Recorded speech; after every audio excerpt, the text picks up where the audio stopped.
Assalamualaikum warahmatullahi wabarakatuh. Nama saya Farah Nur Nadira binti Musidin, memegang nombor kad matrik 294026.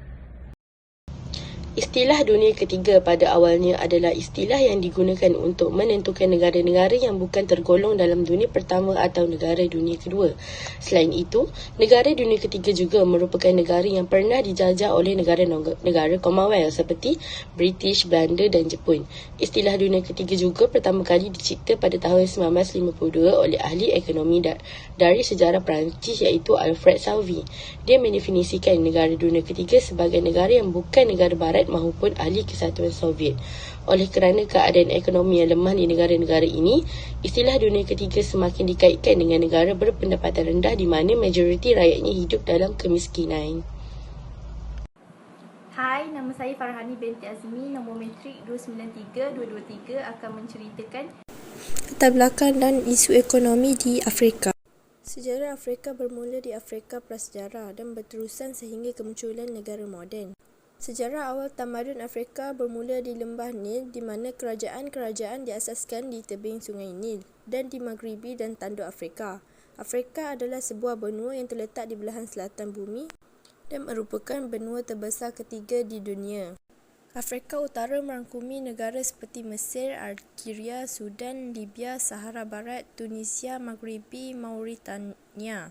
Banyak negara di sini terutama Mesir dan Libya dalam beberapa cara lebih dekat dengan Asia Barat daripada Maghribi dan oleh itu sering dikelompokkan di bawah istilah payung Timur Tengah. Afrika Selatan ialah sebuah negara membangun dan menduduki tempat ke-113 dalam Indeks Pembangunan Manusia, ketujuh tertinggi di rantau Afrika. Ia disenaraikan oleh Bank Dunia sebagai ekonomi kedua terbesar di Afrika dan negara perindustrian baru ke-33 terbesar di dunia. Seterusnya, saya akan menerangkan tentang isu dan masalah ekonomi di negara Afrika. Laporan Makanan dan Pertanian FAO Pertubuhan Bangsa-Bangsa Bersatu PBB telah memberi amaran bahawa negara-negara Afrika sedang menghadapi kekurangan makanan akibat krisis global yang membebankan usaha bertahun-tahun untuk membasmi kelaparan. Kemarau, banjir dan kesusahan ekonomi menyebabkan 45 juta orang di selatan Afrika sangat memerlukan bantuan makanan. Pengarah Eksekutif Program Makanan Sedunia WFP, Lola Castro dalam satu kenyataan berkata, krisis kelaparan kini berlaku dalam skala yang belum pernah berlaku sebelum ini dan terdapat tanda-tanda bahawa ia akan menjadi lebih teruk. FAO berkata, krisis kewangan dan kekurangan tanaman yang disebabkan oleh perang antara Rusia dan Ukraine, perubahan iklim dan perang saudara menyebabkan ketidakamanan makanan yang teruk bagi berjuta-juta orang. Pertubuhan Bangsa-Bangsa Bersatu menganggarkan bahawa menjelang akhir 2010 sehingga 310 juta orang di seluruh benua dijangka mengalami kelaparan. Itu meningkat daripada 278 juta tahun lepas, atau hampir 20% daripada jumlah penduduk Afrika. Pertumbuhan ekonomi yang lemah, pertumbuhan penduduk, kemarau dan banjir adalah faktor utama yang menjejaskan keselamatan makanan di rantau ini dengan Eswatini, Lesotho, Madagaskar, Malawi, Mozambik, Namibia, Zambia dan Zimbabwe paling teruk dilanda. Menurut Perangkaan Pertubuhan Bangsa-Bangsa Bersatu, hampir separuh daripada 15 juta orang penduduk Zimbabwe secara kronik tidak selamat makanan, di mana kira-kira 2.2 juta orang tinggal di kawasan bandar dan 5 juta orang tinggal di kawasan luar bandar. WFP merancang untuk membantu 8.3 juta orang yang menghadapi kelaparan teruk di kawasan yang terjadi. Isu dan masalah yang dihadapi oleh negara Afrika iaitu isu kekurangan bekalan makanan. Laporan yang telah dikeluarkan Tabung Kewangan Antarabangsa mendapati bahawa kira-kira 123 juta orang bersamaan 12% daripada populasi benua Sub-Sahara telah berhadapan krisis kekurangan makanan menjelang hujung tahun ini. Selain itu, jumlah individu yang memerlukan bantuan makanan mendesak di 16 negara di wilayah Sahel Afrika telah meningkat lebih 2 kali ganda pada tahun ini kepada kira-kira 94 juta. Di negara Afrika, kebeluran dan kemiskinan sudah menjadi lumrah kehidupan mereka. Bukan itu sahaja, masalah kekurangan bekalan makanan ini dapat dilihat melalui peratusan kebeluran yang begitu banyak di kalangan kanak-kanak yang terbantut, tumbesarannya dan juga mengalami jangka hayat yang pendek. Nama saya Cheng Suci, nombor matrik 293363. Isu perkawinan bukanlah sesuatu isu yang baru dan masalah ini telah berlaku di beberapa negara, terutamanya negara Afrika Selatan. Penduduk negara Afrika diskriminasi terhadap penduduk kaum kulit putih dengan penduduk kaum kulit bukan putih. Isu ini boleh dikenali sebagai apartheid. Isu ini memang memberi kesukaran dalam kehidupan penduduk Sudan yang terletak di Afrika. Peristiwa menyebabkan konflik bersenjata berlaku antara penduduk Sudan dengan nomad sejak pada tahun 2009 hingga kini. Hal ini demikian mengakibatkan kebanyakan penduduk telah berkorban dan sesetengah orang telah meninggal rumah mereka. Isu ini berlaku atas sebab mengakibat kekurangan bekalan air, tanah, makanan dan sebagainya. Terutamanya cuaca atau iklim negara Sudan mengalami musim kering pada masa itu. Tambahan pula, kematian beramai-ramai telah mencapai sebanyak 350,000 orang ke atas konflik tersebut. Insiden ini dicetuskan oleh pertempuran antara masyarakat Nyok Dinka dan Mesirnya terhadap masalah pengakhiran sumber yang tidak sama rata di kawasan tersebut. Hal ini demikian menyebabkan konflik antara penduduk perkauman berlaku. Selain itu, peristiwa penembakan Sharperville telah berlaku pada tahun 1960. Peristiwa ini merujuk kepada penembakan terhadap penunjuk perasaan kulit hitam disebabkan oleh polisi di Sharperville. Penduduk seramai 5,000 orang hingga 7,000 orang telah berkumpul besar-besaran untuk menyuarakan bantahan di pejabat polis Sharperville. Hal ini demikian berlaku kerana penduduk tidak setuju dengan dasar-dasar yang dihasilkan. Dasar ini mengatakan bahawa sistem domestik yang diamalkan di Afrika Selatan semasa apartheid untuk menghasilkan populasi, menguruskan urbanisasi dan mengagihkan buruh imigran. Dasar juga boleh dikatakan telah menghadkan kuasa atau hak yang diperolehi penduduk kulit hitam. Hal ini demikian, penunjuk perasaan telah berkumpul beramai-ramai di luar pejabat polis. Polis Afrika menembak mereka dan mengakibatkan seramai 69 orang telah berkorban dan seramai 180 orang mengalami kecederaan pada masa itu. Isu ini memang serius kerana telah meliputi perkauman iaitu perbezaan antara warna kulit penduduk Afrika. Nama saya Toshia, nombor matrik 293423. Hari ini saya ingin membentangkan isu kesihatan negara Afrika. Isu kesihatan merupakan salah satu isu yang dihadapi oleh setiap negara di dunia ini, terutamanya dalam kalangan dunia ketiga. Isu kesihatan berlaku yang serius dan sukar dapat ditandatangani, terutamanya di negara seperti negara Afrika. Hal ini dikatakan kerana negara Afrika merupakan sebuah negara yang agak mundur dan terdapat banyak kawasan yang masih belum dibangunkan. Menurut berita harian yang telah dipaparkan pada 25 Jun 2021, telah memaparkan bahawa wabak COVID-19 yang merebak telah menular seluruh dunia dan terutamanya di negara Afrika pantas melonjak secara ketara dan dengan menurut kajian yang dikeluarkan oleh Pertubuhan Kesihatan Sedunia iaitu WHO. Hal ini disebabkan negara Afrika mempunyai jumlah penduduk yang ramai iaitu sebanyak 5,777,9622 orang. Vaksin yang kemudahan kesihatan yang sedia ada tidak mencukupi untuk menampung jumlah penduduk yang sedia ada ini. Maka, didapati banyak penduduk yang meninggal akibat penyakit COVID-19 ini. Oleh itu, ini merupakan salah satu isu kesihatan yang dihadapi oleh negara Afrika.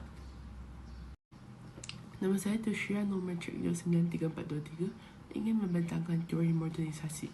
Teori modernisasi merujuk kepada teori yang fokus kepada proses perubahan dalam skala besar maupun kecil menuju ke arah kehidupan lebih maju dan berwibawa.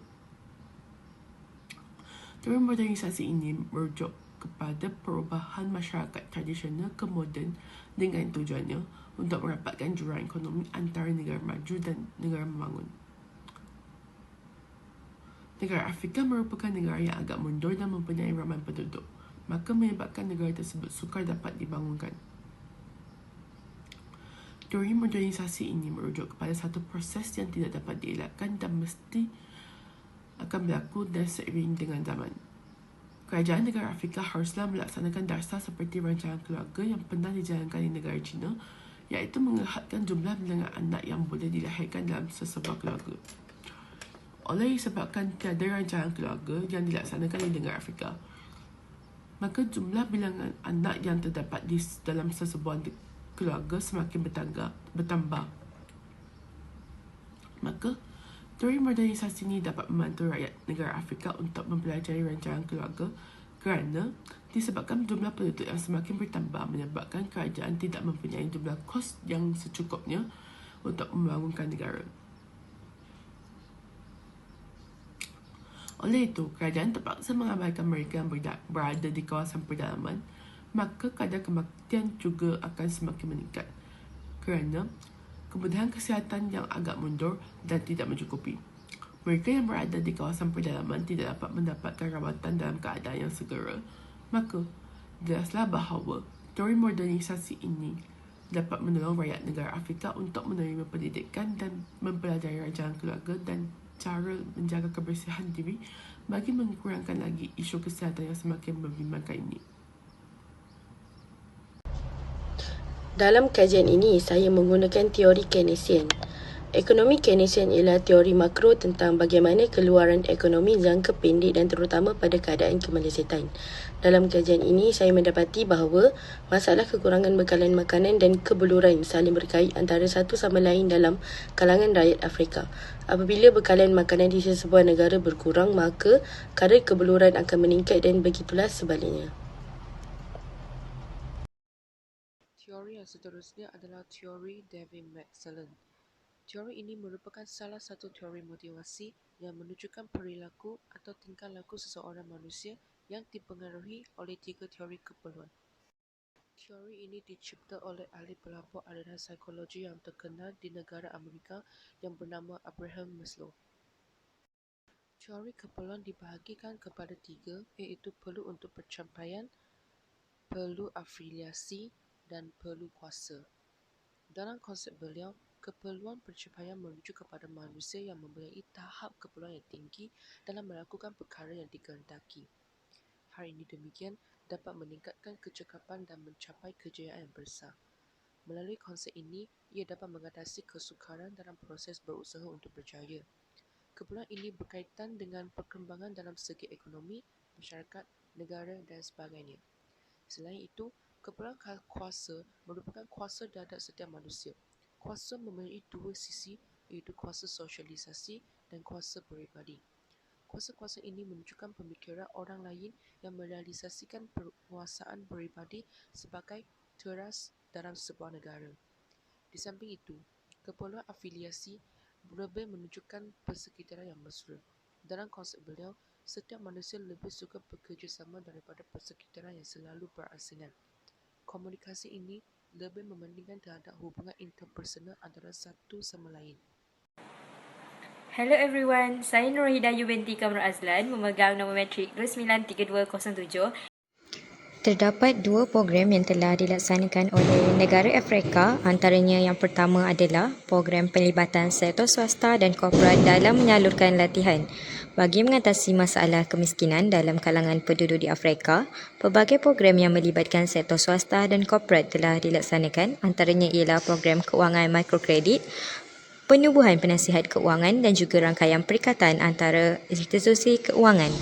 Walaupun impaknya masih belum dapat mengatasi masalah kemiskinan di negara Afrika, tetapi penambahbaikan dan pembaharuan telah pun dibuktikan. Dengan itu, hal ini sedikit sebanyak dapat membantu perkembangan ekonomi di negara Afrika berkaitan dengan teori dan konsep yang boleh digunakan, iaitu teori modernisasi yang mampu merapatkan lagi jurang ekonomi yang berlaku di negara Afrika. Penglibatan sektor swasta dan korporat ini adalah merupakan program yang dijalankan oleh negara Malaysia dan Afrika. Kerjasama 2 negara ini mampu mengurangkan masalah yang terjadi di negara Afrika. Antara sektor korporat yang terlibat adalah seperti gergasi telekomunikasi negara, iaitu Maxis dan Celcom. Telekomunikasi ini sangat komited dalam membantu untuk mempercepatkan pembangunan ekonomi di negara Afrika.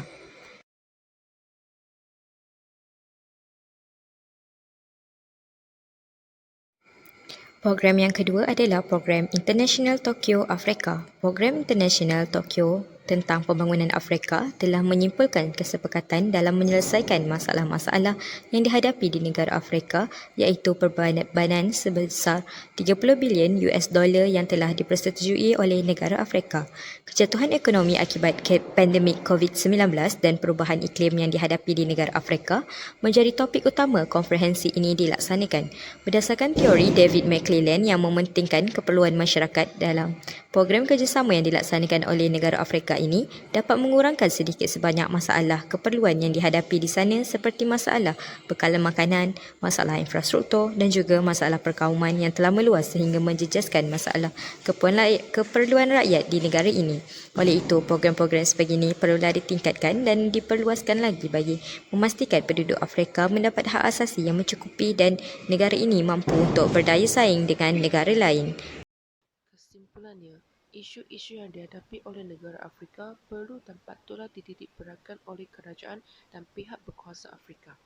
Hal ini demikian, isu tersebut bukanlah perkara yang kecil dan ia dapat mempengaruhi kesan-kesan yang negatif seperti kematian, imej terjejas dan sebagainya. Oleh itu, pihak kerajaan Afrika perlu memainkan peranan yang penting terhadap isu-isu yang telah berlaku dalam beberapa tahun ini. Dengan proses pembangunan yang mampan, negara akan mencapai ke arah kemajuan.